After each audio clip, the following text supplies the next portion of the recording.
Howdy, and welcome to day 20 of a Fly on Heaven's Wall 40-day prayer for Donald Trump and America. Just a short observation today about individualism versus individual freedom.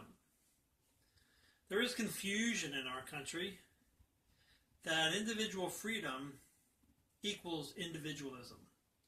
And individualism has a bad rap as essentially a selfish, self-centered way of life, where people are free to just tune out the nation, tune out their state, their community, the world, and just do what they want.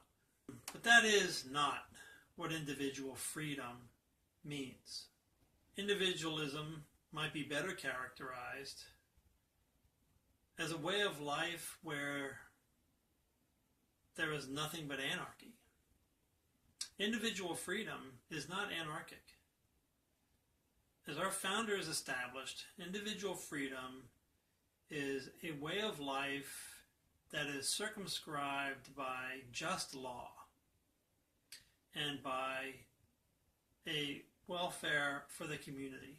We are free to live our life without anything being imposed upon us by government or society beyond the norm of respecting others' rights.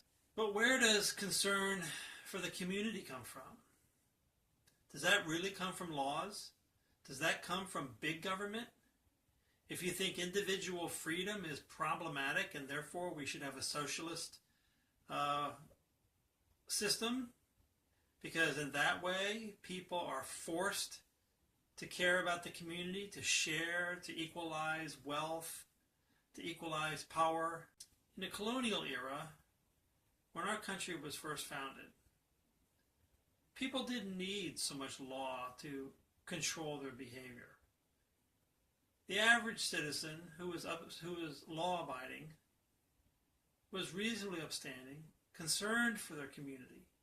The whole concept of the Minutemen come from the fact that you had citizens who were so concerned about the safety of their community that they pledged themselves to responding to any threat to their community, even at the risk of their lives. Concern for the community does not grow out of law. It doesn't grow out of force and imposition. It grows from the heart. It comes out of here. It's conscience-based. And therefore, it doesn't matter what system you live under. If the system allows for conscience, and if the system allows for freedom, then people will act on their conscience and their freedom for the benefit of their community as a whole. People feel that without government telling you what to do, you won't do the right thing. In a nutshell, this is a core value in the liberal progressive ideology, that nobody will willingly live for the sake of the community, engage in honest commerce, set prices in an honest way, or allow wealth to be shared or equalized through the equal or level playing field of an economy, unless they're forced at the point of a gun to do it. But that's simply not true. A lot of the wealth that America has was amassed before the federal government began to become such a leviathan in our lives. So you can have individual freedom and not care about your community. And you can have a communist or a socialist or a social welfareist or any other kind of a political economic system that on the surface is supposed to be community oriented. And the individual citizen can still not care about the community. And we really see that in every country that's socialist or social welfareist. So it doesn't matter what the system is. What matters is what's in your heart, what's in your conscience. So when I talk about the American way, as embodying these three core principles of individual freedom, absolute rights, and limited government. These attributes are not contradictory to a society that is well governed, or what Reverend Moon called good governance. Good governance is not controlling people. It's allowing people the freedom to control themselves. What did Jesus say? Jesus said, we're our brother's keeper. Jesus said to whatsoever you do for the least of these, you are doing it for me. When I had no clothes, you put clothes on me. When I had no food, you gave me food. When I had no shelter, you gave me shelter. These are core Christian principles. If they're not being followed in our democratic society, or our socialist society, or communist society, it's because either the society itself degrades its ability to do that, or the individuals of society don't care, and they're not responding to the teaching of that moral precept. Individual freedom doesn't make that any better or any worse. Individualism is not individual freedom. Individualism is a self-centered, egotistic, selfish lifestyle. Individual freedom is a state of being. And that individual freedom is the original state of being.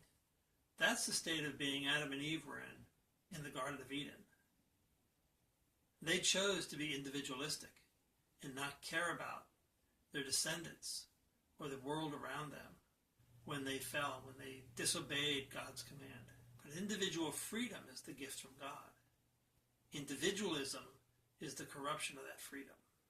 Donald Trump has been sent to the presidency by the American people with a mandate from those who voted for him to return individual freedom to this country and to get the heavy hand of the federal government off our backs. Not so we can be a more selfish country, but so that we can be a freer country where goodness can prevail without the oppression and the tyranny of people imposing their way through the force of government upon others. Please pray with me. Our Father in heaven, our parent of all mankind, our common spiritual heritage makes us one with all people. Every people on the earth, every person on earth is my extended family member.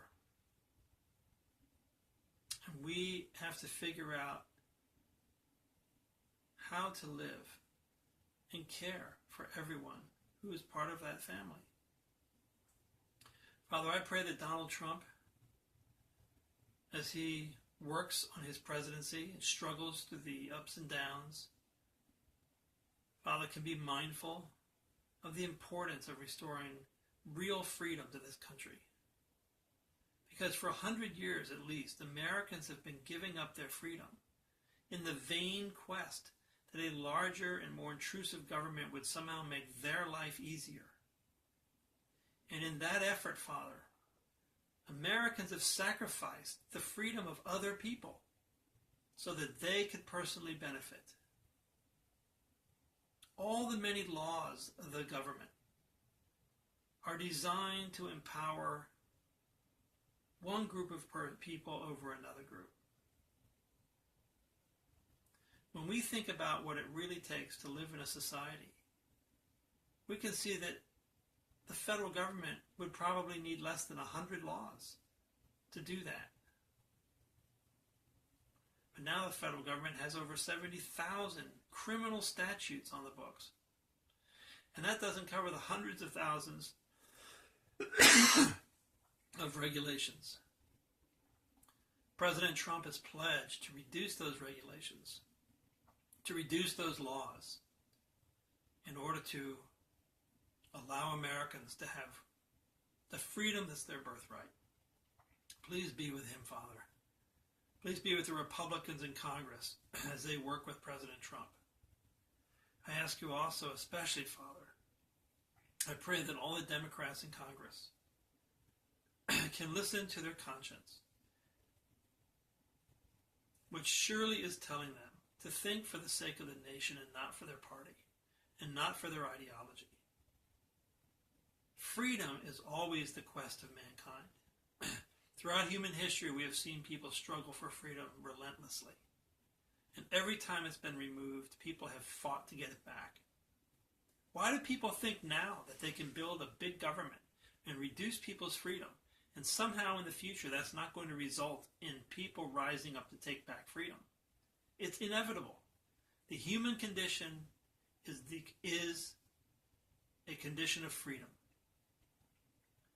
But Father, I pray that Donald Trump, who is carrying the load on this, the expectations of tens of millions of Americans, is able to bear this burden, Father, to stay safe, to avoid any kind of assassination attempts, to defeat the people who are constantly trying to bring him down, and defeat this whole idea of freedom, so that they can impose their will upon the American people in their quest for a false justice.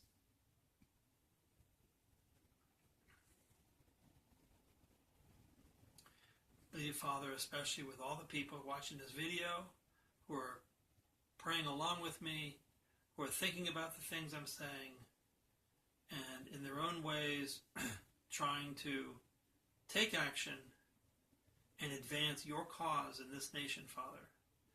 The one nation in the world that can really change the future of the planet.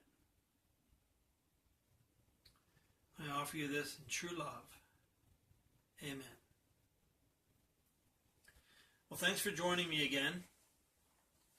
Please subscribe on my YouTube channel, A Fly on the Wall, and like the video. And also, if you're watching on Facebook, then please like it there as well. And see you next time.